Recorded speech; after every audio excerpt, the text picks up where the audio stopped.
మా latest videos కోసం మా ఈ తెలుగు న్యూస్ ఛానల్ సబ్స్క్రైబ్ చేసి గంట సింబల్ యాక్టివేట్ చేసుకోండి. ఈ రోజే దీపావళి అమావాస్య సోమవారం. ఈ దీపావళి అమావాస్య సోమవారంతో కలిసి వచ్చింది కనుక దీనిని సోమావతి అమావాస్య అని కూడా అంటారు. ఇది లక్ష్మీదేవికి మరియు శివుడికి కూడా ఎంతో ఇష్టమైన రోజు. అయితే ఈరోజు ఏం చేసినా చేయకపోయినా రాత్రి 12 లోపు ఈ దీపావళి కథను వింటే చాలు లక్ష్మీదేవి మీ ఇంటికి వచ్చి కోరినంత ఐశ్వర్యాన్ని ఇస్తుంది. మీ పాపాలన్నీ పోతాయి. కోటి జన్మల పుణ్యంతో మీరు అపర కుబేరులుగా మారిపోతారు. వద్దన్న ధనం వస్తుంది. అష్టైశ్వర్యాలు సిద్ధిస్తాయి. మీ కష్టాలు సమస్యలు పోయి మీరు పట్టిందల్లా బంగారంలాగా మారిపోతుంది. ఇక మీకు అన్ని శుభాలే జరుగుతాయి. ఫ్రెండ్స్, ఈ కథను చివరి వరకు చూడాలి. మధ్యలోనే ఆపేస్తే ఎటువంటి ఫలితం రాదు కనుక శ్రద్ధగా చివరి వరకు చూడండి.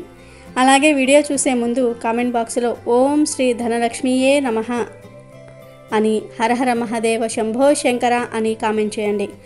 ఈ వీడియోకి ఒక లైక్ కొట్టి మా ఛానల్ని కూడా సబ్స్క్రైబ్ చేసుకుని మాకు సపోర్ట్ చేయండి. పూర్వం అమరావతి అనే ఒక సుందరమైన గ్రామం ఉండేది. ఆ గ్రామం పేరుకు తగ్గట్టే సిరి సంపదలతో పాడి పంటలతో తులతూగుతూ ఎప్పుడూ పచ్చగా కలకలలాడుతూ ఉండేది. కానీ ప్రతి వెలుగు కింద నీడ ఉన్నట్లే ఆ గ్రామంలోనూ కొందరు దుర్మార్గులు ఉండేవారు. వారిలో ముఖ్యులు ధనంజయుడు మరియు కృపానందుడు. ధనంజయుడు పేరుకు తగ్గట్టే ఆ ఊరిలోకెల్లా పెద్ద వ్యాపారి, కోట్లకు పడగలెత్తినవాడు. కానీ అతని మనస్సు మాత్రం గవ్వంత కూడా కరగదు. దానం ధర్మం అనే మాటలు అతని నిఘంటువులోనే లేవు. పేదవాడు చెయ్యి చాస్తే కసురుకునేవాడు. కనీసం తన కుటుంబ సభ్యుల అవసరాలను కూడా సరిగ్గా పట్టించుకోకుండా తాను సంపాదించిన ధనాన్ని చూసుకుని మురిసిపోతూ ఉండేవాడు. చివరికి ఒకనాడు తన ధనాగారంలో బంగారు నాణేలను లెక్కిస్తూ ఉండగా గుండెపోటుతో అక్కడికక్కడే మరణించాడు. ఇక కృపానందుడు పేరులో ఆనందం ఉన్నా ఇతరుల కష్టాలను చూసి ఆనందించే ఒక క్రూరుడైన వడ్డీ వ్యాపారి. చిన్న అప్పులకు కూడా చక్రవడ్డీలు వేసి ప్రజల ఆస్తులను ఇళ్లను నిర్దాక్ష్యంగా జప్తు చేసుకుని వారిని రోడ్డున పడేసేవాడు. అందరూ అతని వల్ల సర్వం కోల్పోయి కన్నీరు మున్నీరయ్యారు. అతను కూడా చివరికి తీవ్రమైన అనారోగ్యంతో ఎవ్వరూ పట్టించుకోక పురుగు పట్టి మరణించారు.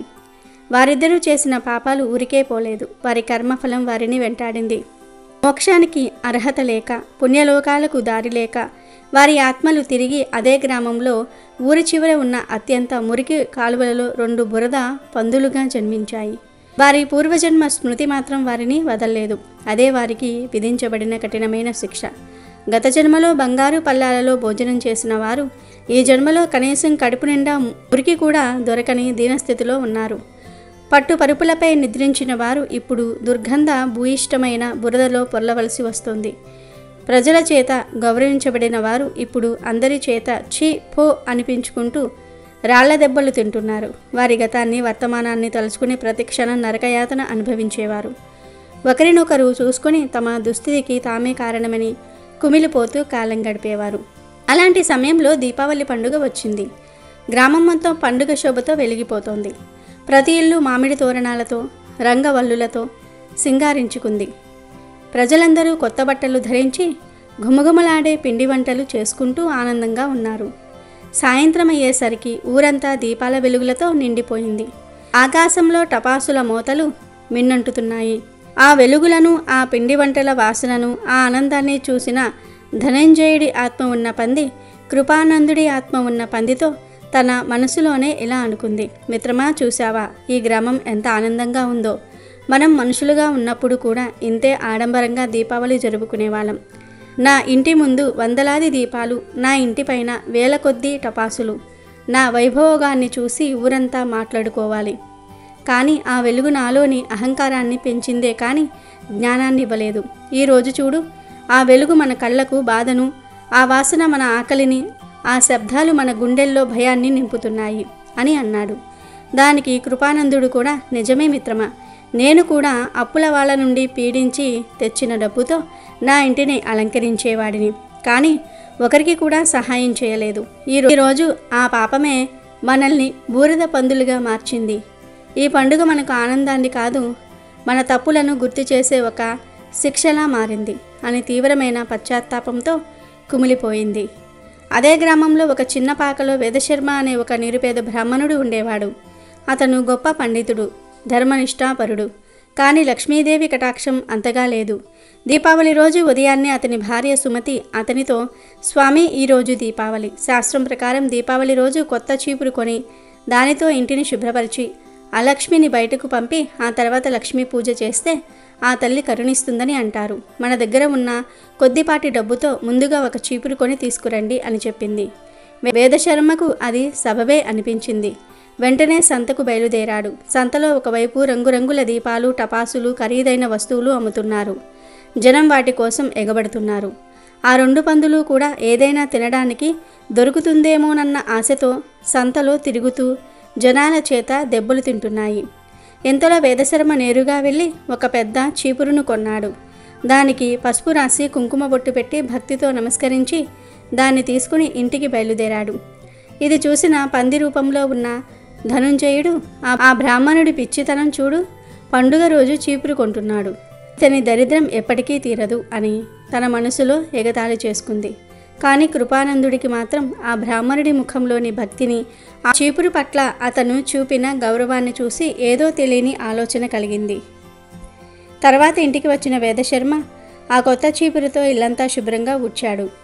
ఆ అలక్ష్మీదేవి మా ఇంట్లో ఉన్న దరిద్రాన్ని, కష్టాలను ఈ చీపురుతో పాటే బయటికి తీసుకువెళ్ళు అని ప్రార్థించుకున్నాడు. ఆ తర్వాత భార్యతో కలిసి భక్తి శ్రద్ధలతో లక్ష్మీదేవి పూజకు సిద్ధమయ్యాడు. వారి దగ్గర వందలాది దీపాలు లేవు, కేవలం 5 మట్టి ప్రమిదలను వెలిగించారు. ఖరీదైన పిండి వంటలు లేవు, కేవలం కొద్దిగా బెల్లంతో చేసిన పరమాన్నాన్ని నైవేద్యంగా పెట్టారు. వారి పూజలో ఆడంబరం లేదు, కానీ అంతులేని భక్తి ఉంది. ఆ 5 దీపాల వెలుగు ఆ పాక మొత్తాన్ని ఒక దివ్యమైన కాంతితో నింపేసింది. ఆ కాంతిని, ఆ ప్రశాంతతను దూరం నుంచి చూస్తున్న ఆ 2 పందులకు తమ పంది జన్మలో ఎప్పుడూ లేని ఒక అనిర్వచనీయమైన శాంతి కలిగినట్లుగా అనిపించింది. పూజ ముగించుకున్న తర్వాత వేదశర్మ ఆ ప్రసాదాన్ని తీసుకుని, సుమతి, మనం తినడానికి ముందు గుడి దగ్గర ఆకలితో ఉన్న అభాగ్యులకు పంచి వద్దాం. వారి కడుపు నింపటమే నిజమైన లక్ష్మీ పూజ అని చెప్పాడు. ఇద్దరూ కలిసి గుడి దగ్గరికి వెళ్ళారు. అక్కడ ఉన్న పేదలకు ఆ ప్రసాదాన్ని పంచిపెట్టారు. ఆకలితో ఉన్నవారు ఆ ప్రసాదాన్ని తిని, అయ్యా, తల్లి, ఈ పండుగ నాడు నా కడుపు నింపారు, ఆ శ్రీ మహాలక్ష్మి మిమ్మల్ని చల్లగా చూడాలి అని మనస్ఫూర్తిగా దీవించారు. ఆ దృశ్యాన్ని, ఆ పేదల దీవెనలను, ఆ బ్రాహ్మణుడి ముఖంలోని తృప్తిని చూసిన ఆ 2 పందుల హృదయాలు ద్రవించిపోయాయి. వారికి సంపూర్ణంగా జ్ఞానోదయం కలిగింది. ఇప్పుడు ధనంజయుడు, మిత్రమా, ఇప్పుడు నాకు అర్థమైంది. నేను సంపాదించిన కోట్లాది రూపాయలు నాకు శాంతినివ్వలేదు, కానీ ఇతను పంచిన కొద్దిపాటి ప్రసాదం ఆ పేదల ఆశీర్వాదాల రూపంలో ఇతనికి అనంతమైన పుణ్యాన్ని తెచ్చిపెడుతోంది. ఇదే నిజమైన సంపద అని అన్నాడు. దానికి కృపానందుడు, నిజం, మనం డబ్బును పోగేసి ఇతరుల కన్నీళ్లను సంపాదించాం. ఇతను తనకు ఉన్న దానిలో పంచిపెట్టి వారి దీవెనలను సంపాదించాడు. దీపావళి అంటే టపాసులు కాల్చటం కాదు, ఇతరుల జీవితాల్లో ఆనందం అనే దీపాన్ని వెలిగించటం అని. అవి 2 తీవ్రమైన పశ్చాత్తాపంతో కన్నీరు కార్చాయి. వారిద్దరూ అలా తీవ్రమైన పశ్చాత్తాపంతో కుమిలిపోతున్న ఆ క్షణంలో ఆకాశం నుండి ఒక దివ్యమైన కాంతిపుంజం వారిపై ప్రసరించింది. వారి పంది శరీరాలు అక్కడే నిశ్చలంగా పడిపోగా వారి ఆత్మలు ఆ నీచమైన బంధం నుండి విముక్తి పొంది తేజోవంతమైన రూపాలతో ఊర్ధ్వలోకాలకు పయనమయ్యాయి. ఆ ఉత్తముడి నిస్వార్థ సేవను చూసి కలిగిన పశ్చాత్తాపం వారికి ఆ జంతు జన్మ నుండి విముక్తిని కలిగించింది. ఇక్కడ వేదశర్మ, సుమతి ఆ పేదల దీవెనలతో పొందిన తృప్తితో తమ పాక వైపు బయలుదేరారు. వారు తమ ఇంటికి సమీపిస్తూ ఉండగా ఒక అద్భుతాన్ని చూసి నిశ్చేష్టులయ్యారు. తమ చిన్న పాక ఉన్న ప్రదేశం నుండి ఒక వర్ణనాతీతమైన బంగారు కాంతి వెలుగుతోంది. భయంతో, ఆశ్చర్యంతో నెమ్మదిగా లోపలికి ప్రవేశించగానే వారి నోట మాట రాలేదు. వారి గడ్డిపాక ఒక సుందరమైన భవంతిగా మారిపోయింది. గోడలు బంగారంతో, నేల పాలరాతితో మెరిసిపోతున్నాయి. ఇల్లంతా ధనధాన్య రాశులతో నిండి ఉంది. ఆ భవనం మధ్యలో వికసించిన పద్మంపై సర్వాలంకార భూషితురాలే కోట్ల సూర్యుల కాంతితో జగన్మాత అయిన శ్రీ మహాలక్ష్మీదేవి చిరునవ్వుతో దర్శనమిచ్చింది. ఆమె రూపాన్ని చూసి వేదశర్మ, సుమతి ఆనందంతో, భక్తితో సాష్టాంగ నమస్కారం చేశారు. అప్పుడు ఆ తల్లి ప్రేమగా, వేదశర్మ, లేవండి. నీ భక్తికి, నీ ధర్మనిష్టకు, నీ నిస్వార్థ సేవకు నేను ప్రసన్నురాలని అయ్యాను. దీపావళి నాడు నన్ను ఆడంబరాలతో పూజించే వారి ఇళ్లకు నేను వెళ్తానని అందరూ అనుకుంటారు. కానీ నేను వెళ్ళేది వైభోగాలు చూసి కాదు, స్వచ్ఛమైన మనసును చూసి. ఎక్కడైతే దయ, కరుణ, పరోపకారం అనే దీపాలు వెలుగుతాయో ఆ హృదయమే నాకు ఇష్టమైన నివాసం. ఈరోజు నీవు కొన్నది చీపురు కాదు, నీ ఇంట్లోని దరిద్రాన్ని ప్రారద్రోలే నా ఆయుధం. నీవు వెలిగించింది 5 దీపాలు కాదు, పంచభూతాలకు నీ భక్తిని చాటిన జ్ఞానజ్యోతులు. నీవు పంచింది కొద్దిపాటి ప్రసాదం కాదు, ఆకలితో ఉన్నవారికి అమృతం. వారి కడుపు నిండటం ద్వారా నీవు నా కడుపు నింపావు. అందుకే అలక్ష్మిని నీ నుండి పారద్రోలి నేనే స్వయంగా నీ ఇంట స్థిర నివాసం ఏర్పరచుకోవడానికి వచ్చాను. ఈ రోజు నుండి నీకు నీ 7 తరాలకు సిరి సంపదలకు లోటు ఉండదు. ఈ సంపదను కూడా ధర్మ మార్గంలోనే వినియోగించి మరింత పుణ్యాన్ని సంపాదించు అని ఆశీర్వదించింది. ఆ తల్లి మాటలకు వేదశర్మ, సుమతి పులకించిపోయారు. ఆ రోజు నుండి వేదశర్మ గొప్ప ఐశ్వర్యవంతుడైన తన దానగుణాన్ని, ధర్మనిష్టను వీడలేదు. ఎందరో పేదలకు అండగా నిలిచి దీపావళి యొక్క నిజమైన స్ఫూర్తిని తరతరాలకు చాటి చెప్పాడు. అలాగే దీపావళి రోజు కేదారేశ్వర వ్రతం చేస్తారు. కనుక దీపావళి సందర్భంగా కేదారేశ్వర వ్రత కథను వింటే చాలు శివపార్వతుల అనుగ్రహం కలుగుతుంది. ఇంట్లో గొడవలనేవి జరగవు. సకల ఐశ్వర్యాలు, అష్టైశ్వర్యాలు సిద్ధిస్తాయి.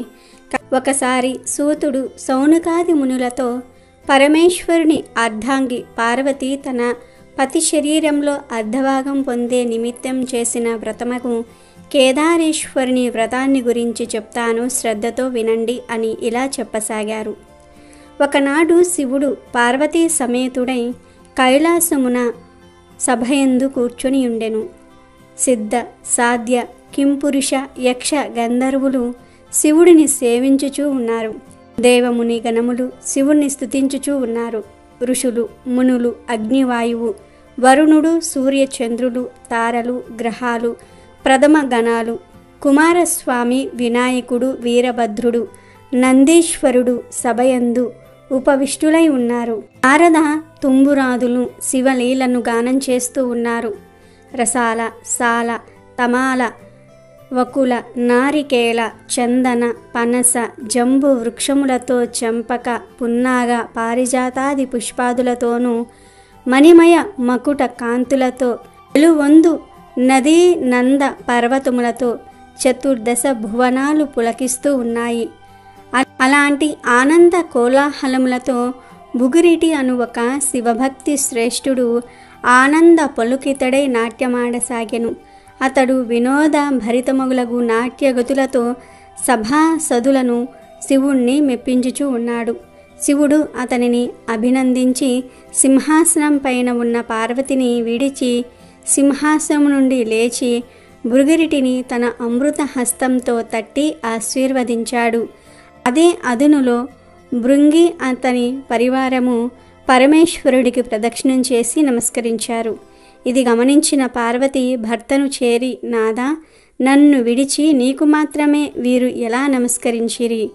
ఆటపాటలతో మిమ్ము మెప్పించి మీ నుండి నన్ను వేరుపరిచి ఇట్లెలా చేసితిరి అని ప్రశ్నించెను. అప్పుడు శివుడు, ఓ దేవి, పరమార్థ విధులకు యోగులకు నీ వలన ఏమీయూ ప్రయోజనము లేదు. అందువలన అతడు నాకు మాత్రమే నమస్కరించినని చెప్పాను. ఆ మాటలకు పార్వతీదేవి మిక్కిలి కోపించి భర్తయందున్న తన శక్తిని ఉపసంహరించగా ఆ స్వామి శక్తి లేని కేవలం అర్ధ శరీరము గలవాడయ్యను. అంతటా ఆ దేవి కూడా శక్తి లేనిదై వికటమైన రూపము గలదిగా మారెను. తరువాత పార్వతీదేవి దేవతల చేత ఊరెంపబడింది. కానీ కోపం వీడక కైలాసమును వదిలి తపస్సు చేసుకునుటకు అడవికి వెళ్ళి ఋషిశేషులతో కూడిన గౌతమాశ్రమంలో ప్రవేశించెను. అప్పుడు ఆ గౌతముడు ఆశ్రముకు వచ్చిన సర్వాలంకృతరాలైన పరమేశ్వరిని చూసి, పూజ్యురాలైన ఓ భగవతి, నీవు ఇచ్చుటకు వచ్చుటకు కారణమేమిటి అని అడుగగా ఆ దేవి గౌతముడిని చూసి తన విషాదమునకు కారణము చెప్పి నమస్కరించింది. ఓ మునీశ్వర, ఏ వ్రతం యోగులకు సమ్మతమైనదో, ఏ వ్రతం చేత శంకర్ను దేహంలో అర్ధభాగము తిరిగి నాకు లభించునో అటువంటి వ్రతమును నాకు ఉపదేశించుము అని అడుగుతుంది. ఆ మాటలు విన్న గౌతమ మహర్షి సకల శాస్త్ర పురాణాలను వెతికి కేదారేశ్వర వ్రతమును సూచిస్తాడు. పార్వతీదేవికి ఈ వ్రతమును ఆచరించే విధానం కూడా వివరిస్తాడు. ఆ దేవదేవుని యందు మనస్సును లగ్నం చేసి ఆ కేదారేశ్వరుని సంతుష్టిపరిచిన ఎడల నీకు కోరిన వరములు ఇస్తాడు అని గౌతముని చెప్పగా ఆ కాత్యాయిని అటులే ఆచరించెను. అంతటా పరమశివుడు సంతుష్టుడై దేవగణములతో అచటికి వచ్చి తన శరీరంలోని అర్ధభాగమును పూర్వము వలె పార్వతికి ఇచ్చెను. అప్పుడు పార్వతీదేవి మిక్కిలి సంతోషించి, నా వలె ఈ వ్రతము ఆచరించి వారలకు సకల అభిష్టములు అన్ని కోరికలు తీరునట్లు అనుగ్రహించినచో బాగుండును. అందరును ఈ వ్రతమును ఆచరించుదురని శంకరుడికి చెప్పగా శివుడు అటులే అని వరమిచ్చెను. కొంతకాలమునకు శివభక్తి కల చింతాంగదుడు అనే ఒక గంధర్వుడు నందీశ్వరుని వలన ఆ వ్రత విధానమును తెలుసుకొని మనుష్యలోకమునకు వెళ్ళి అందరికీ చెప్పాలనే కోరికతో ఉజ్జయిని పట్టణమును చేరి వజ్రదంతుడని రాజుకు ఆ వ్రతమును ఉపదేశిస్తాడు. అతడు ఆ వ్రతము యథావిధిగా ఆచరించి సార్వభౌముడయ్యను. అయితే ఆ రాజ్యంలో ఒక నిరుపేద కుటుంబం ఉండేది. ఆ పేద దంపతులకు 2 కుమార్తెలు 1 కుమారుడు ఉన్నారు. వారి కుటుంబము జరుగుబాటు చాలా దుర్భరంగా ఉన్నందువల్ల పెద్దవాళ్ళైనటువంటి కుమార్తెలిద్దరూ కూడా అడవికి పోయి కట్టెలు ఏరుకని వచ్చి వాటిని గ్రామంలో అమ్మి కుటుంబ పోషణ కొనసాగిస్తూ ఉండేవారు. ఇలా కాలం గడుస్తూ ఉండగా ఒకనాడు వాళ్ళు పుల్లలు ఏరుకుని గ్రామానికి వస్తూ ఉండగా పొలిమేరలోని ఒక ఇంటిలో ఏదో పూజ చేసుకుంటూ ఉండటం చూసి ప్రసాదం తెచ్చుకోవాలని అక్కడికి వెళ్ళారు. పూజా క్రమం చూసి ముచ్చటపడి ఆ 2 అమ్మాయిలు ఆ పూజ గురించి చేసే విధానాన్ని గురించి ఇంటి యజమానిని అడిగి తెలుసుకున్నారు. ప్రసాదం తీసుకుని ఇంటికి వెళ్తున్న వాళ్లకు ఆ పూజ తాము కూడా చేసుకోవాలన్న ఆశ కలిగింది. దాంతో వారు ఒక చెట్టు మొదట తమ గంపలు దింపి అక్కడ శుభ్రం చేసి మర్రి ఆకులు, పండ్లు, ఊడలు, పత్రి పోగు చేసుకొని వచ్చి నువ్వే మా దేవుడవని అక్కడ గల ఒక రాతిని ఆ చెట్టు మొదటిలో పెట్టి పూజ చేసి, స్వామి ఇవే తమలపాకులు, ఆకులు, చెక్కలు అనుకో అని మర్రి ఆకులు, పండ్లు పెట్టారు. ఇవే బూరెలనుకో అని మర్రి పళ్లను నైవేద్యంగా పెట్టారు. ఇవే తోరణాలనుకో అని మర్రి ఊడలు స్వామి ముందు పెట్టి భక్తితో పూజ పూర్తి చేస్తారు అక్క చెల్లెళ్ళిద్దరు. ఇక ఇంటికి బయలుదేరుతూ వాళ్ళు తమ తమ గంపలను నెత్తిన ఎత్తుకోబోగా వాటిల్లోని పుడగలన్నీ కూడా బంగారపు పుడగలుగా మారి ఉన్నాయి. అది చూసి వారు చాలా సంతోషించి ఆనందంతో ఇంటికి వెళ్ళి తల్లిదండ్రులకు జరిగిన సంగతంతా కూడా చెప్పి ఆ పుడకలను అమ్ముకుని శ్రీమంతులైనారు. సిరి సంపదలు పెరిగిన ఆ సుందరాంగులను తూర్పు నుండి ఒక మహారాజు వచ్చి పెద్దామెను, పడమర నుండి ఒక మహారాజు వచ్చి చిన్నామెను పరిణయం చేసుకున్నారు. వారి వారి రాజ్యాలకు వెళ్తూ వారు తల్లిదండ్రులతో శ్రద్ధాభక్తులతో ప్రతి ఏటా కార్తీక మాసంలో ఈ నోమును నోచుకోమని చెప్పి ఎవరి రాజ్యాలకు వారు వెళ్ళిపోయారు. ఆ క్రమంగా వారు ప్రతి కార్తీక మాసంలో కేదారేశ్వర వ్రతం చేస్తూ కాలం గడుపుతూ ఉన్నారు. వారి కుమారుడు పెరిగి పెద్దయ్యాడు. దాంతో ఆ పుత్రుడు కార్తీక నోమును భారీగా చేయాలని సంకల్పించుకొని పాత తోరణాలను తీసి పెరట్లో కాకరపాదు మీద పడేస్తాడు. బంగారపు తోరణాలు చేయిస్తాడు. నవకాయ పిండి వంటలతో గారెలు, బూరెలు, క్షీరాన్నంతో భోజనాలు పెట్టాడు. గ్రామస్తులంతా కూడా అతనిని ఎంతగానో ప్రశంసించారు. కానీ కేదారేశ్వరుని కరుణ మందగించింది. దాంతో ఏడాదికేడాది వారి సిరి సంపదలు తొలగి పేదరికం దాపురించింది.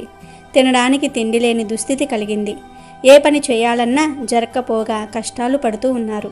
వారు కాకరపాదు మీద పాత తోరణాలను పడవేశారు కదా, దానివలన ఆ కాకరపాదుకు విపరీతంగా కాకరకాయలు కాశాయి.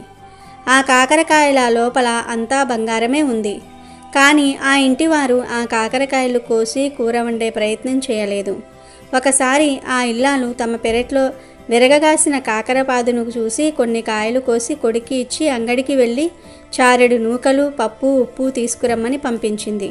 అవి తీసుకుని వెళ్ళి అతడు షావుకారు అంగడి ముందు నిల్చున్నాడు.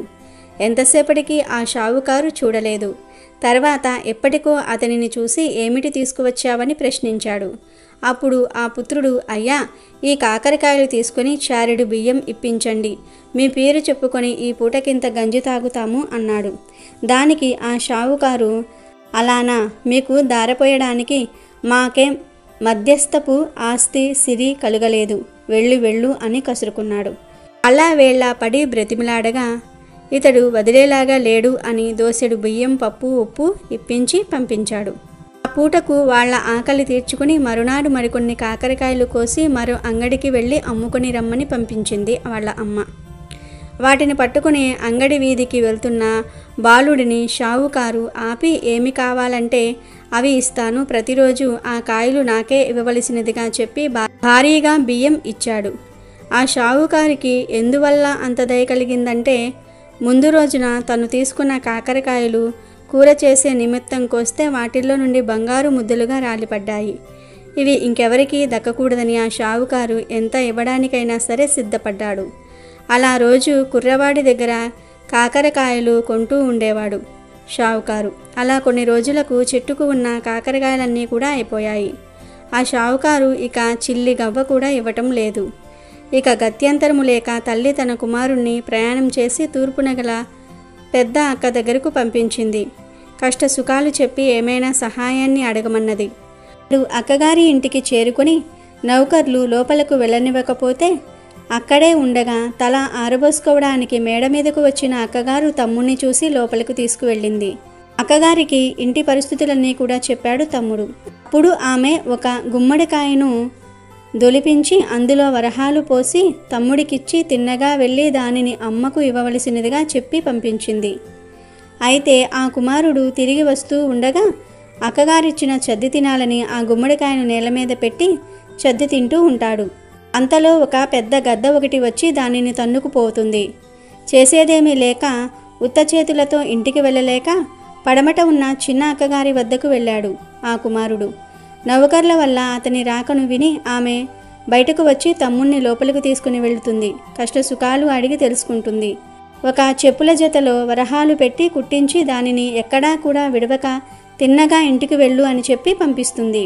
ఆ అక్క ఏమీ ఇవ్వలేదు, ఈ అక్క ఏమీ ఇవ్వలేదు అని బాధపడుతూ ఇంటికి బయలుదేరాడు తమ్ముడు.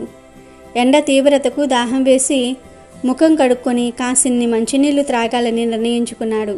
గారు ఆ జోళ్లను ఎక్కడా విడవవద్దు అని చెప్పటం వల్ల చెప్పులతోనే చెరువులోనికి దిగాడు. కానీ ఆ బురదలో కూరుకుపోయి ఎంత వెదికినా జోళ్లు దొరకలేదు. ఈ సంగతంతా కూడా చెప్పి పెద్ద అక్కగారిని సాయం అడగాలని తిరిగి ఆమె వద్దకు వెళ్ళాడు. అది కార్తీక మాసం. ఆమె కేదార నోము నోచుకుంటున్నది. అప్పుడు ఆమె ఆడంబరంగా నోము నొయ్యటం వలనే తన పుట్టింటిలో దారిద్రము తాండవిస్తుందని గ్రహించి తమ్ముడి చేత ఆ నోము నోయించి ఆడంబరము కాదు నాయన ముఖ్యం అని చెప్పి ఇంటికి వెళ్ళి కేదార నోమును నొయ్యండి అని చెప్పి కొంత డబ్బులిచ్చి పంపిస్తుంది. అతడు ఇంటికి వస్తూ ఉండగా గుమ్మడికాయ పండు తను లోగడ విడిచిన చోట కనిపించింది. చెరువు ఎండి చెప్పులు పైకి వచ్చాయి. వాటిని తీసుకుని ఇంటికి వచ్చి విషయాలన్నిటినీ కూడా వివరించి కేదార నోమును భక్తి ప్రవర్తులతో జరిపించాడు ఆ కుమారుడు. దాంతో క్రమక్రమంగా సిరులు పుంజుకుని తిరిగి పూర్వ వైభవంతో జీవించారు. ఉద్యాపన. ఇది కార్తీక మాసంలో సోమవారాల్లో ముఖ్యంగా 3వ సోమవారము, అలాగే కార్తీక పౌర్ణమి రోజు కుటుంబ సమేతంగా ఆ రోజున చేయాలి. ఉదయం నుండి ఉపవాసం ఉండి సాయంత్రము పరమేశ్వరుని ఫల పుష్ప పత్రితో పూజించాలి. పాత తోరణాలను కొత్త వాటితో పాటు స్వామి సన్నిధాన పెట్టాలి. స్వామికి బూరెలు నైవేద్యంగా పెట్టాలి. ఈ బూరెలను నోము నోచుకున్న కుటుంబీకులు మాత్రమే తినాలి. పున్నమి చంద్రుణ్ణి చూసి ఆహారం తీసుకోవాలి. తోరాలు చేతికి కట్టుకుని కాసేపు ఉంచుకుని తీసి వాటిని మరుసటి సంవత్సరానికి భద్రపరుచుకోవాలి. ఈ నోమును కోడళ్లకు కొడుకులకు ఉద్యాపన చెప్పి అప్పగించి వంశ పారంపర్యంగా చేసుకోవటం సాంప్రదాయం. కాబట్టి ఈ కేదారేశ్వర వ్రతం చాలా విశేషమైనది. ఈ వ్రతం చేసిన వారికి సకల సంపదలు కలుగుతాయి. దంపతుల మధ్య సమస్యలు ఉండవు. అష్టైశ్వర్యాలు సిద్ధిస్తాయి అని సూతుడు సౌనకాది మునులతో చెప్పాడు. ఈ కథ విన్నవారికి సకల శుభాలు కలుగుతాయి. జన్మ జన్మల పాపాలు పోయి కోటి జన్మల మహాపుణ్యం కలుగుతుంది. అలాగే ఈ దీపావళి అమావాస్య సోమావతి అమావాస్యతో కలిసి వచ్చింది కనుక ఈరోజు సోమావతి అమావాస్య వ్రత కథను వింటే చాలు పరమేశ్వరుడి అనుగ్రహం కలుగుతుంది. మీ కష్టాలన్నీ కూడా పోతాయి, పాపాలన్నీ కూడా పోతాయి, సకల సంపదలు సిద్ధిస్తాయి. ఒకసారి అంపశయ్య మీద పడుకొని ఉన్న భీష్మ పితామహుణ్ణి ధర్మరాజు నమస్కరించి ఇలా అడుగుతాడు. వ్రతములలో గొప్పదైన వ్రతం గురించి చెప్పమంటాడు. దానికి భీష్ముడు, ధర్మరాజా, అమావాస్య సోమవారంతో కూడిన రోజు సోమావతి అమావాస్య ఎంతో పవిత్రమైనది. ఈ వ్రతం అన్నిటికంటే గొప్పది. కాబట్టి ఆ వ్రతం గూర్చిన అద్భుతమైన కథను చెప్తాను, శ్రద్ధగా వినండి అని ఇలా చెప్పటం ప్రారంభించాడు. పూర్వం పేరు పొందిన కాంచి అను పట్టణం ఒకటి ఉండేది. ఆ పురములోని బ్రాహ్మణ, క్షత్రియ, వైశ్య, శూద్ర ఈ 4 జాతుల వారు తమ తమ ధర్మాలను చక్కగా ఆచరించుచూ ఉండేవారు. ఆ నగరం ఇంద్రుని అమరావతి నగరం వలె ప్రకాశిస్తూ ఉండేది. ఆ పట్టణమందు రత్నసేనుడు అను రాజు ఉండేవాడు. అతను రాజ్యపాలనం చాలా చక్కగా చేసేవాడు. ఆ పాలన చూసి దేవతలు, ప్రజలు సంతోషించేవారు. ఆ నగరంలో ఈతి బాధలు అనేవి ఉండేవి కాదు. ఇలా ఉండగా ఆ నగరంలో దేవస్వామి అని పేరు పొందిన ఒక బ్రాహ్మణుడు నివసించేవాడు. ఆయన భార్య రూపవతి, ధనవతి అను పేరు కలిగినది. ఆమె లక్ష్మి వలె ప్రకాశిస్తూ ఉండేది. ఆమెకు 7 కొడుకులు, అందమైన ఒకే ఒక్క కుమార్తె కలిగారు. ఇలా తన కొడుకులు, కోడళ్ళు, మనుమలు, మనమరాళ్లతో వారు సంతోషంగా ఉండేవారు. ఇలా ఉండగా ఒకనాడు ఒక బ్రాహ్మణుడు భిక్ష కొరకు వచ్చాడు. అతనిని చూసి దేవస్వామి యొక్క కోడళ్ళు 7 కూడా ప్రేమతో అతనికి వారు ప్రత్యేకమైన భిక్షను తెచ్చి వేశారు. ఆ బ్రాహ్మణుడు సంతోషించి, మీకు సుమంగళి తత్వము కలుగునుగాక, మంచి సంతానము కలుగునుగాక అని దీవించాడు. ఆ తరువాత ధనవతి తన కుమార్తె అయిన గుణవతిని పిలిచి, ఓ అమ్మాయి, నీవు కూడా ఈ బ్రాహ్మణుడికి భిక్షను పెట్టుము అని చెప్పగా ఆమె అలాగే చేసింది. గుణవతి భిక్ష వేసిన తర్వాత ఆ విప్రుడు, ఓ శుచి కలదానా, నీవు ధర్మవతివి కమ్ము అని దీవించెను. అది విని ఆ గుణవతి తల్లి దగ్గరకు పోయి ఆ బ్రాహ్మణుడు ఆశీర్వదించిన విధము తెలిపెను. అది విని ఆ ధనవతి కూతుర్ని తీసుకుని మరలా ఆ బ్రాహ్మణుని వద్దకు పోయి తన కూతురు చేత నమస్కారము చెప్పించగా ఆ బ్రాహ్మణుడు ఇంతకు ముందు ఆశీర్వదించినట్లు మళ్ళీ ధర్మవతివి అవ్వమ్మ అని ఆశీర్వదించెను. అది విని తల్లి అయిన ధనవతి బాధ చెంది విప్రునితో ఇట్లన్నది, ఓ బ్రాహ్మణ శ్రేష్ఠ, వినయమ యుక్తులైన నా కోడళ్లను మాత్రము సౌభాగ్యవతిగా ఉండమని ఆశీర్వదించావు. నా కూతుర్ని నమస్కరించినప్పుడు ధర్మవతి దీర్ఘాయువుగా జీవించు అని నమస్కరిస్తూ ఉన్నావు ఎందుకు అని అడుగగా ఆ బ్రాహ్మణుడు ఇలా చెప్పాడు, ఓ ధనవతి, నీవు పుణ్యవతివి, కీర్తి కలదానివి, కావున నీ కుమార్తె గురించి చెప్తాను వినుము. ఈమె సప్తపది మధ్య మందు వైధవ్యము చెందగలదు. కావున ఉత్తమము, నాశనము కానిది అయిన ధర్మమును ఎక్కువగా చేయవలెను. అందుకే ఇలా ఆశీర్వదించి తిని అని బ్రాహ్మణుడు పలికినాడు. ఆ మాటలు విన్న ధనవతి బాధ చెందిన హృదయముతో అతనికి నమస్కరించి, దీనిని పోగొట్టుకున్నటకు ఏదైనా ఉపాయము ఉన్నచో చెప్పమని అడుగుతుంది. దానికి ఆ బ్రాహ్మణుడు, ఓ ధనవతి, ఈమె వివాహ సమయమున సోమ అనే ఆమె వచ్చి ఈమె వైధవ్యమును పోగొట్టునుగాక అని అన్నాడు. అది విని ధనవతి, ఓ బ్రాహ్మణ శ్రేష్ఠ, ఈ సోమ అను ఆమె ఎవరు? ఆమె జాతి ఏమిటి? ఎక్కడుంది? ఎప్పుడు వస్తుంది? వివరంగా చెప్పమని అడిగింది.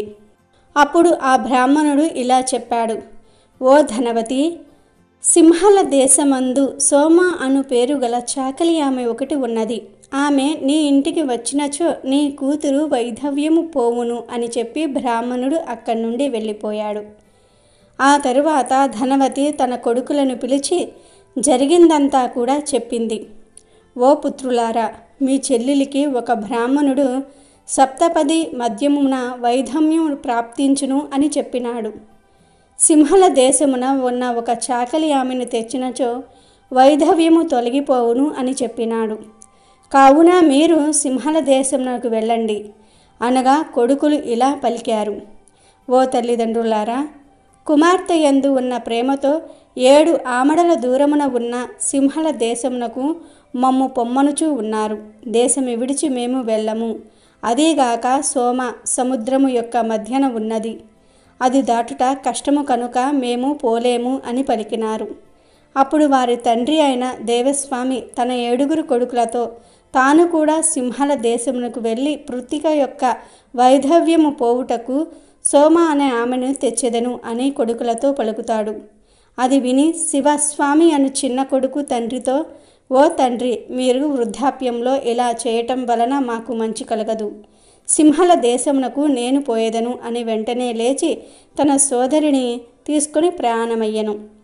అలా శివశర్మ గుణవతి కొన్ని రోజులకు సముద్ర తీరము చేరి అలసిపోయి అక్కడ విశాలమైన ఒక మర్రి చెట్టు ఉంటే దాని నీడన కూర్చున్నారు. ఆ చెట్టుపై ఉన్న ఒక గ్రద్ద పక్షి వేరే చోట నుండి మెత్తని మాంసము తెచ్చి పిల్లలకు పెడుతుంది. కానీ ఆ గ్రద్ద పిల్లలు ఆహారాన్ని ముట్టుకోలేదు. వెంటనే ఆ గ్రద్ద చూసి దాని పిల్లలతో ఎందుకు తినలేదని అడుగుతుంది. అప్పుడు అవి ఇట్లు పలికెను, ఓ తండ్రి, ఈ చెట్టు క్రింద ఒక బ్రాహ్మణుడు నిరాహారుడై ఉండగా మేము భోజనం ఎట్లా చేయుదుము అన్నాయి.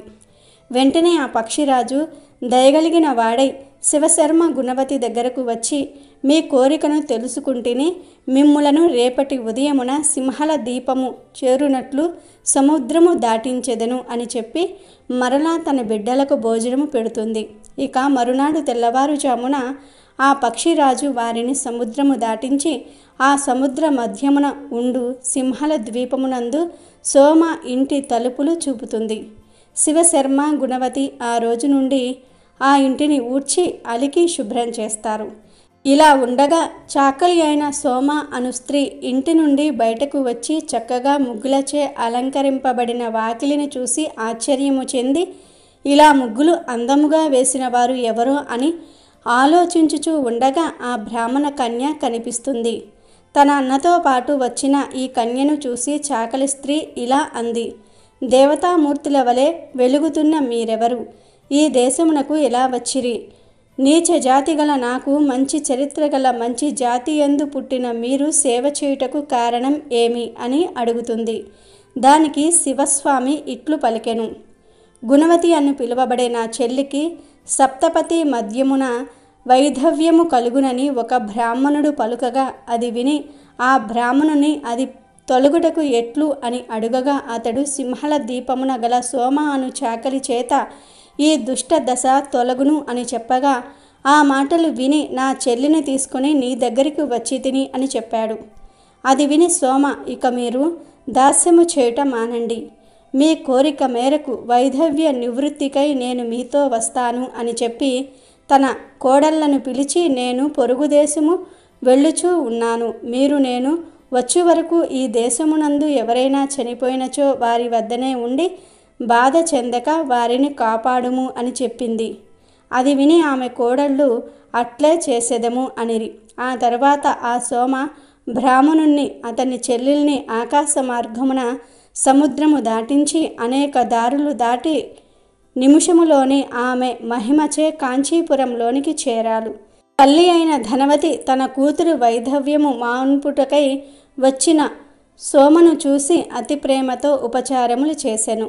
ఇది ఇలా ఉండగా శివస్వామి తన చెల్లెలికి తగిన వరుణ్ణి తెచ్చుటకై వేరే దేశము పోయి ఉజ్జయిని నగరంలో చేరి అక్కడ ఉన్న దేవశర్మ కొడుకైన రుద్రశర్మ అను పేరుగల ఒక వరుణ్ణి తీసుకుని వచ్చి అతనికి 10,000 వరహాలు ధనమును ఇచ్చెను. ఆ తరువాత దేవస్వామి మంచి నక్షత్రము గల మంచి ముహూర్తమున సోమ సహాయముచే కన్యాదానము చెయ్యగా హోమాదులు చేయుచూ ఉండగా సప్తపతి మధ్యమున దేవశర్మ ఉన్నవాడు ఉన్నట్లే మరణించెను. ఆ సమయమున చుట్టములు అక్కడ జరిగినది చూసి గట్టిగా ఏడవడం మొదలుపెట్టారు. కానీ ఆ సోమ అనే స్త్రీ అందరూ చూస్తూ ఉండగానే వ్రత ప్రభావముచే మరణం నశింపచేసే శక్తి కలిగిన ఈ సోమావతి అమావాస్య వ్రత పుణ్యమును సంకల్పంతో సహా గుణవతికి ఇవ్వగా చనిపోయిన దేవశర్మ దాన్ని మహిమచే నిద్ర నుండి లేచిన వానివలే లేచి కూర్చున్నాడు. ఆ తరువాత సోమ గుణవతి వివాహము జరిపించి తన దేశమునకు వెళ్ళుటకు సిద్ధమయ్యి ఆ వ్రతమును ఆమెకు ఉపదేశించెను. వారి దగ్గర సెలవు తీసుకుని తిరిగి తన దేశమునకు వెళ్ళిపోయెను.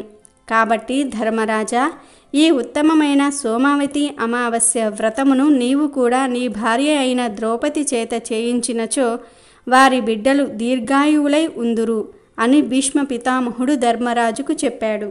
దీపావళి రోజు లక్ష్మీదేవిని పూజించటం అనాదిగా వస్తున్న ఆచారం. దీపావళి రోజు ధనలక్ష్మి పూజ ఎందుకు చేస్తారంటే దాని వెనుక కూడా ఒక పురాణ కథ ఉంది. ఒకప్పుడు లక్ష్మీదేవితో సహా దేవతలందరినీ బలి బంధించి ఉంచుతాడు. ఈ దేవతలందరూ బలి చెర నుండి విడుదల పొందిన తర్వాత లక్ష్మీదేవి వైకుంఠంలో తామర పువ్వులు పేర్చిన పాన్పు మీద సుఖంగా హాయిగా నిద్రించింది. అలా నిద్రించింది ఈ దీపావళి అమావాస్య రోజే.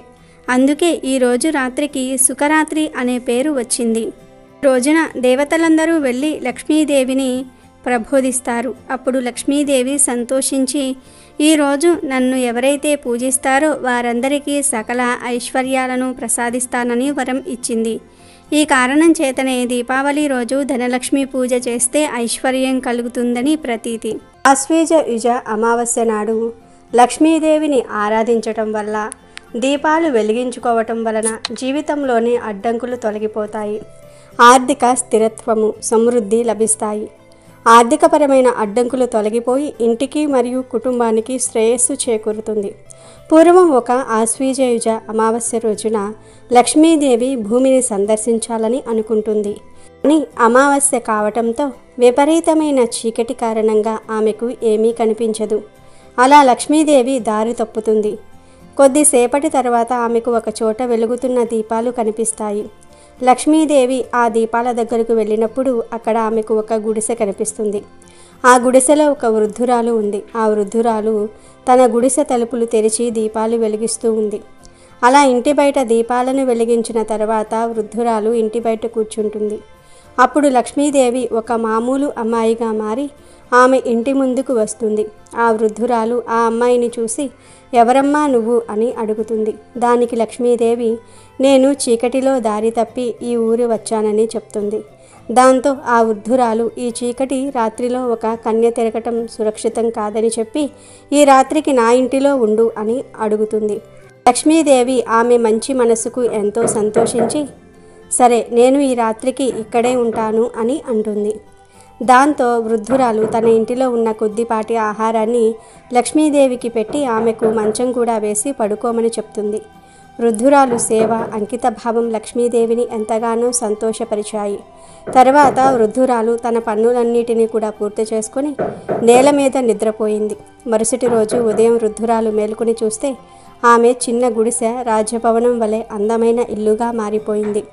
ఆమె చుట్టూ చెల్లాచెదురుగా బంగారము మరియు వజ్రాలు కుప్పలుగా పడి ఉన్నాయి. ఇదంతా చూసిన వృద్ధురాలు ఎంతో ఆశ్చర్యపోయింది. వృద్ధురాలు లక్ష్మీదేవి కోసం ఇల్లంతా వెతికింది, కానీ ఎక్కడా ఆమె కనిపించలేదు. దాంతో రాత్రి తన ఇంటికి వచ్చింది లక్ష్మీదేవియే అని ఆమె గ్రహించింది. లక్ష్మీదేవి ఎప్పుడు వెళ్ళిపోయిందో వృద్ధురాలు నిద్రలో గుర్తించలేదు.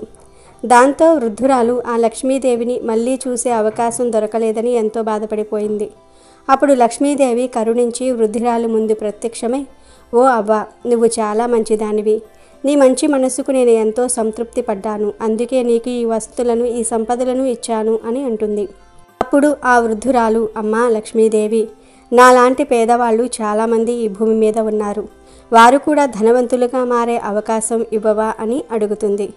దానికి లక్ష్మీదేవి, ఓ అవ్వ, ఇక నుండి ఈ అమావాస్య నాడు అనగా ఆశ్వీజయుజ అమావాస్య నాడు ఎవరైతే నన్ను పూజించి దీపాలు వెలిగించి చీకటిని పోగొట్టి నాకు దారి చూపిస్తారో వారందరూ కూడా ఎల్లప్పుడూ నా ఆశీస్సులను పొందుతారు, సకల సంపదలను పొందుతారు అని చెప్పి మాయమైపోయింది.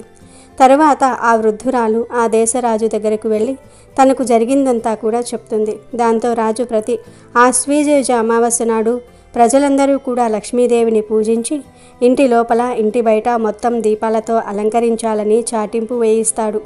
అప్పటి నుండి ఆశ్వీజయుజ అమావాస్య నాడు లక్ష్మీదేవిని పూజించి దీపాలు వెలిగించే సాంప్రదాయం మొదలయ్యింది. దీపావళి అనేది దీపాల పండుగ.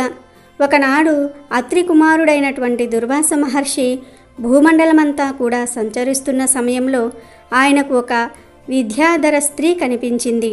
ఆమె చేతిలో సువాసనలు వెదజల్లుతున్న అందమైన పూలమాల ఉంది. దాన్ని చూసి ముచ్చటపడ్డ దుర్వాసురుడు తమకిమ్మని అడిగాడు. ఎంతో సంతోషంగా ఆ విద్యాధరి తన చేతిలోని మాలను ఆయనకు ఇచ్చింది. ఆ మాలను గ్రహించిన దుర్వాసురుడు ఎంతో ఆనందించి అక్కడ నుంచి బయలుదేరి దివ్యమైన ప్రదేశాలు చూస్తూ తన సంచారాన్ని కొనసాగించాడు. అన్ని లోకాలు తిరుగుతూ దుర్వాసురుడు ఒకనాడు స్వర్గానికి వచ్చాడు. దారిలో ఆయనకు ఐరావతం మీద ఊరేగుతూ వస్తున్న దేవేంద్రుడు కనిపించాడు. దుర్వాసురుడు వెంటనే తన తల మీద ధరించిన పూలమాలను ఐరావతం మీద కూర్చున్న ఇంద్రుడి మీదకి విసిరేశాడు. ఇంద్రుడు దాన్ని అందుకుని అంతే వేగంతో తన ఐరావతం మీదకు తిరిగి విసిరినాడు. ఆ మాల ఐరావతం కుంభస్థలాన్ని అలంకరించి కైలాసం మీద ఉన్న గంగలాగా శోభించింది. తల మీద పడ్డ పూలమాల సువాసన ఏనుగు ముక్కులకు సోకింది. ఆ పూల వాసనకు మత్తెక్కిన ఐరావతం తన తొండంతో దాన్ని తీసి నేలకేసి కొట్టింది. అది చూసిన దుర్వాసురుడికి ఆగ్రహం కలిగింది. తానెంతో గౌరవంతో సమర్పించిన పూల హారాన్ని దేవేంద్రుడు ఏనుగు మీదికి నిర్లక్ష్యంగా విసిరేస్తాడా, వాడికి ఎంత పొగరు అని భావిస్తాడు. వెంటనే దేవేంద్ర, నీకు మదం ప్రకోపించింది. లక్ష్మీప్రదమైన నేనిచ్చిన పూలమాలను ధరించకుండా నిర్లక్ష్యంగా విడిచిపెట్టావు. కనీసం ఇచ్చిన నన్ను అభినందించలేకపోయావు. నీ పాపానికి గాను నీ త్రిభువన సామ్రాజ్య సంపద నశించునుగాక. నీ పాలనలో ఉన్న ముల్లోకాలు లక్ష్మీహీనమైపోవునుగాక అని శపిస్తాడు.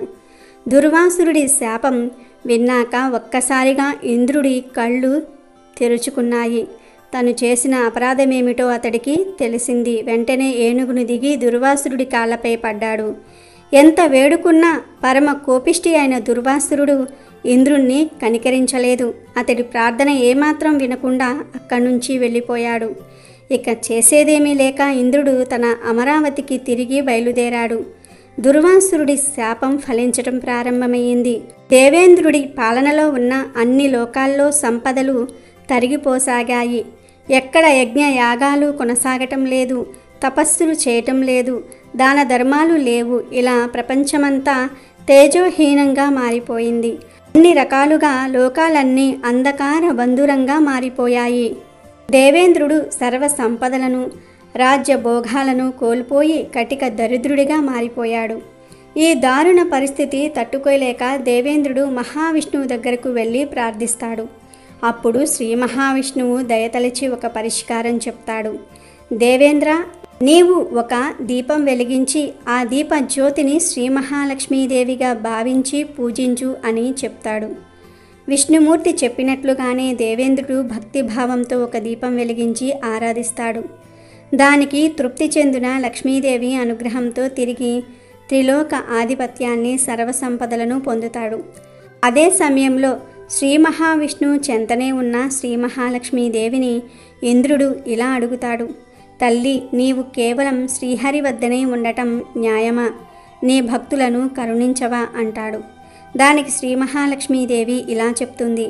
దేవేంద్ర, నన్ను త్రికరణ శుద్ధిగా ఆరాధించే భక్తులకు వారి వారి అభిష్టాలకు అనుగుణంగా, మహర్షులకు మోక్షలక్ష్మి రూపంగా, విజయాన్ని కోరుకునే వారికి విజయలక్ష్మిగా, విద్యార్థులు నన్ను ఆరాధిస్తే విద్యాలక్ష్మిగా, ఐశ్వర్యాన్ని కోరి ఆరాధించే వారికి ధనలక్ష్మిగా, వారి సమస్త కోరికలు నెరవేర్చే వరలక్ష్మీదేవిగా ప్రసన్నురాలిని అవుతాను అని చెప్తుంది.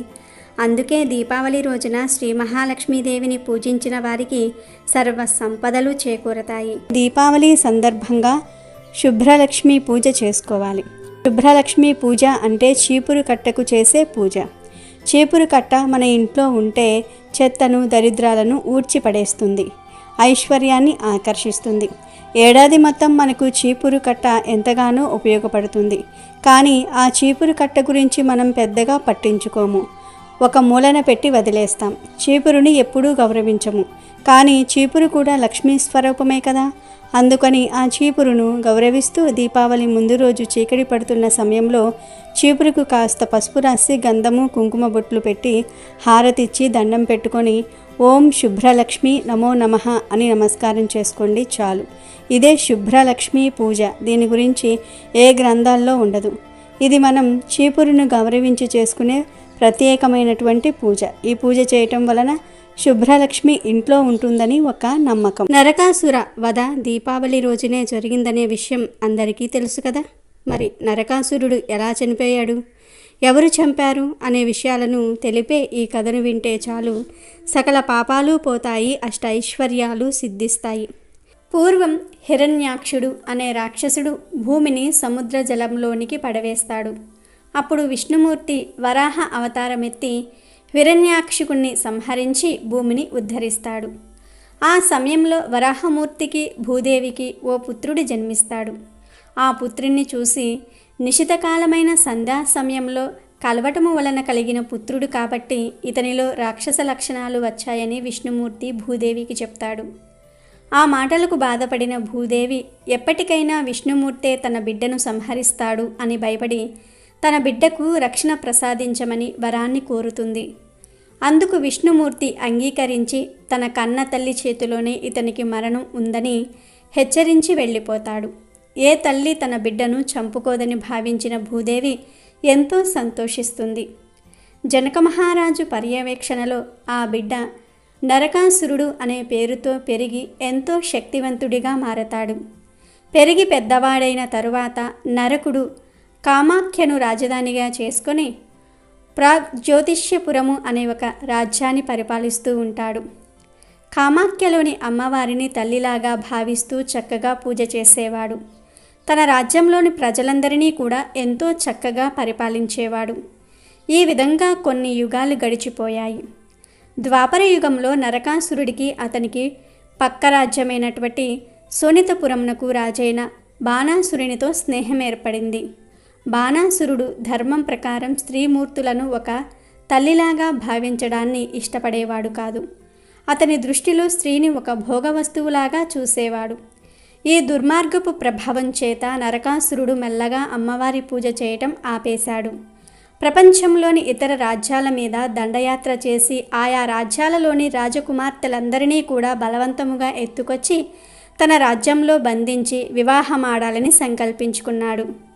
ఆ విధంగా అహంకారంతో ప్రవర్తిస్తున్న నరకాసురుడు ఒకసారి స్వర్గం మీద కూడా దండయాత్ర చేసి కన్నతల్లి అయిన అతిథిమాత చెవి కుండలాలను తస్కరించి దేవతలను దేవమాతను అవమానపరుస్తాడు. అప్పుడు దేవతలు విష్ణుమూర్తి అవతారమైన శ్రీకృష్ణుని వద్దకు వెళ్ళి నరకుని దుర్మార్గపు దౌర్జన్య బుద్ధికి తట్టుకోలేక సంహరించమని ప్రార్థిస్తారు. అదే సమయంలో భూదేవి సత్యభామ రూపంలో అవతరించి శ్రీకృష్ణుని వివాహమాడుతుంది. కానీ ఆమెకు పూర్వపు ఘటనలు ఏవీ కూడా గుర్తులేవు. ఆ సత్యభామాదేవి నేను కూడా మీతో పాటు యుద్ధానికి వస్తానని శ్రీకృష్ణుణ్ణి అడుగుతుంది. దానికి సమ్మతించిన శ్రీకృష్ణుడు సత్యభామతో కలిసి అశ్వసైన్యంతో ప్రాగ్జ్యోతిష్యపురం వెళ్తాడు. అక్కడ శ్రీకృష్ణుడికి నరకాసురునికి మధ్య ఘోర యుద్ధము జరుగుతుంది. కానీ విష్ణుమూర్తి ఇచ్చిన వర ప్రభావం వలన నరకుని సంహరించుట సాధ్యపడలేదు. అందువలన శ్రీకృష్ణుడు యుద్ధ మధ్యలో మూర్ఛపోయినట్లుగా నటిస్తాడు. కళ్ళ ముందు తన భర్త మూర్ఛపోవటము చూసిన సత్యభామాదేవి వెంటనే విల్లు ధరించి తన పుత్రుడైన నరకాసురుని మీదకు బాణం వేస్తుంది. అప్పుడు నరకాసురుడు తల్లి చేతులలో మరణిస్తాడు. బంధింపబడిన రాకుమార్తెలు కృష్ణుడితో మమ్ములందరినీ కూడా నీవే వివాహమాడమని ప్రార్థిస్తారు. దానికి సమ్మతించిన శ్రీకృష్ణుడు వారినందరినీ కూడా వివాహమాడతాడు. ఈ విధంగా నరకుడు చనిపోయిన రోజును నరక చతుర్థి అంటారు. ఆ రోజున నరకాసురుని బొమ్మలు తయారు చేసి కాల్చివేస్తారు. ఆ తరువాత రోజు అంటే ఆశ్వేజుజ అమావాస్య నాడు దీపావళి పండుగ జరుపుకుంటారు. అలాగే విష్ణుమూర్తి అవతారమైన వామనుడు దీపావళి రోజే బలిచక్రవర్తిని పాతాళానికి తొక్కేశాడు. అందుకే ప్రజలు ఆనందంతో దీపావళి పండుగను జరుపుకుంటారని పురాణ కథ ఒకటి ఉంది. ఆ కథ ప్రకారం పూర్వం యుద్ధమున దైత్యరాజైన బలిచక్రవర్తి ఇంద్రుని వలన పరాజయము పొంది గురువైన శుక్రాచార్యుని శరణు వేడెను. కొంతకాలము గడిచిన తర్వాత గురు కృప వలన బలి స్వర్గముపై అధికారము సంపాదించెను. దీంతో అధికార విహీనుడైన ఇంద్రుడు అతిథిదేవిని శరణు కోరాడు. ఇంద్రుని పరిస్థితిని చూసిన అతిథిదేవి దుఃఖించి పయోవ్రతానుష్ఠానము చేసింది. ఆ వ్రత చివరి రోజున భగవానుడు ప్రత్యక్షమై అతిథితో దేవి చింతించవద్దు, నీకు నేను పుత్రునిగా జన్మించి ఇంద్రునికి చిన్న తమ్మునిగా ఉండి వానికి శుభము చేకూర్చెదనని పలికి అదృశ్యమవుతాడు. అలా అతిథి గర్భమున విష్ణువు వామన రూపమున జన్మించెను. సాక్షాత్తు విష్ణువును పుత్రునిగా పొందిన అతిథి సంతోషమునకు అంతులేదు. విష్ణు భగవానుడిని వామనుడగు బ్రహ్మచారి రూపమున దర్శించిన మహర్షులు దేవతలు ఎంతో ఆనందించారు. వామనమూర్తికి ఉపనయన సంస్కారములు గావించారు. ఒకసారి బలిచక్రవర్తి బురుగ కచమను చోట అశ్వమేధ యజ్ఞము చేయుచూ ఉన్నాడని వామన భగవానుడు విని అచటికి వెళ్ళెను. ఒక విధమైన రెల్లుగడ్డితో మొలతాడును యజ్ఞోపవీతమును ధరించి శరీరముపై మృగ చర్మము శిరస్సున జడలు ధరించిన వామనుడు బ్రాహ్మణ రూపమున యజ్ఞ మండపమునందు ప్రవేశించాడు. అట్టి మాయామయ బ్రహ్మచారి బ్రాహ్మణ రూపమున చూసిన బలి హృదయము దగ్ధమై వామన భగవానుడిని ఉత్తమ ఆసనముపై కూర్చుండబెట్టి పూజించెను.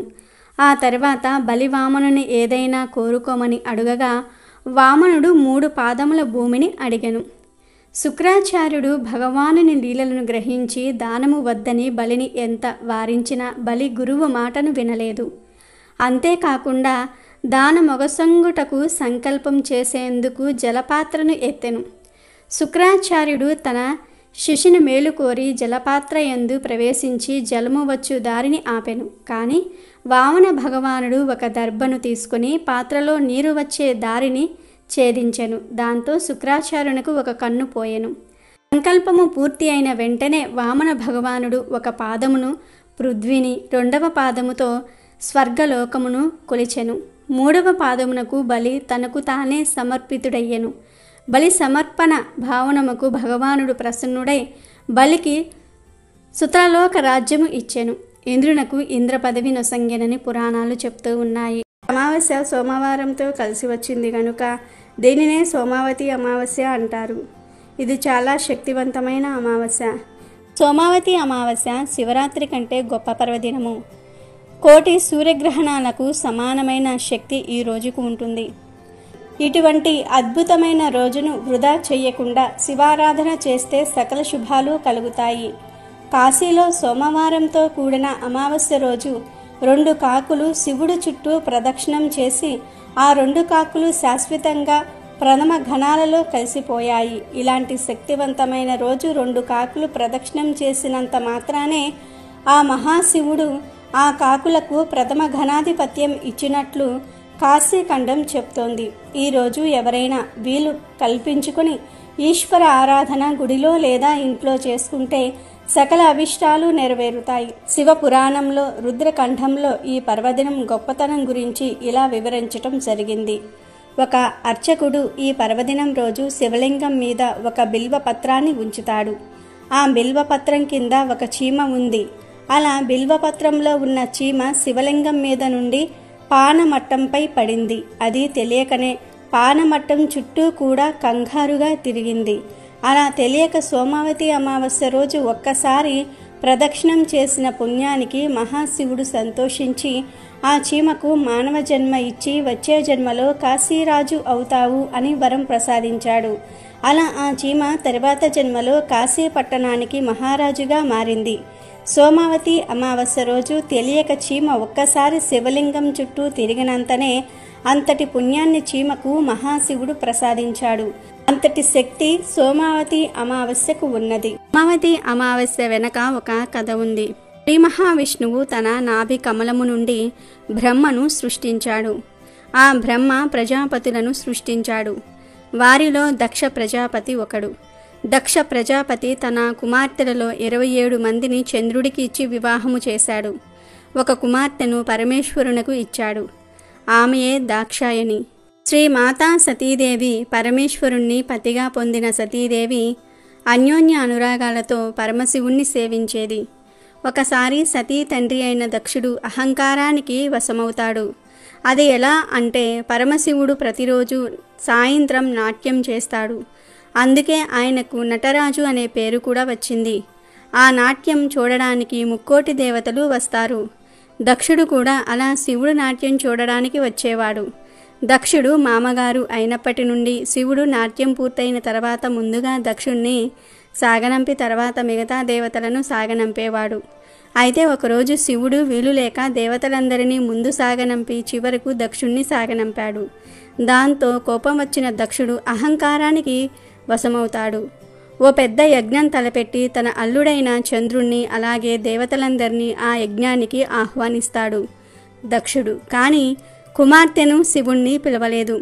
పరిచ్యాది మహర్షులు దక్షుడికి హితబోధ చేయబోయారు, కానీ దక్షుడు వినలేదు.